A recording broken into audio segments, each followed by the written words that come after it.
Mga kapuso, ang Bureau of Customs ang pangunahing ahensya o tanggapan ng gobyerno na tagabantay laban sa smuggling.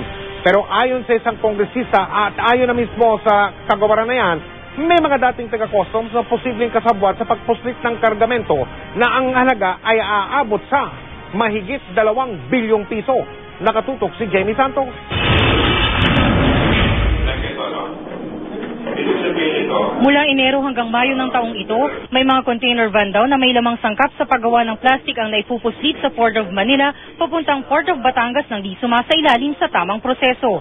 Ayon kay Valenzuela Representative Magtanggol Gunigundo, nakakalungkot daw ang pangyayaring ito na nakakalusot sa Customs Commissioner.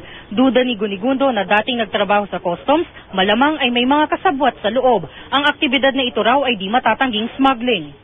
Kakaroon din tayo ng tagging kung saan ang port of discharge, which is Port of Manila, nilalagay nilang na-release na nila itong kargamento at hindi masasarado itong transaksyon na ito hanggat walang nakatag doon sa kabilang puerto.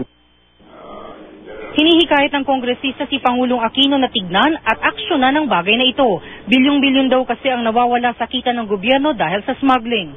Kung ilalagay mo lang sa 1 million kada container van, aabutin ng 2.2 billion pesos ang nawala sa ating pamahalaan. Iniimbestigahan na ng House Committee on Ways and Means ang insidente. Sa panayam naman ng GMA News kay Customs Commissioner Angelito Alvarez, kinumpirma nitong nadiskubre niya ang anomalya at pinapaimbestigahan na mula pa nitong Mayo. Katuwang daw ng Customs ang National Bureau of Investigation sa pagsisiyasat. Natutuwa raw siya sa interes ni Congressman Gunigundo sa kaso dahil dati nga itong taga-customs. Tiniyak naman niya na mananagot ang mapapatunayang may sala sa insidenteng ito. Jamie Santos, Nakatutok, 24 Oras.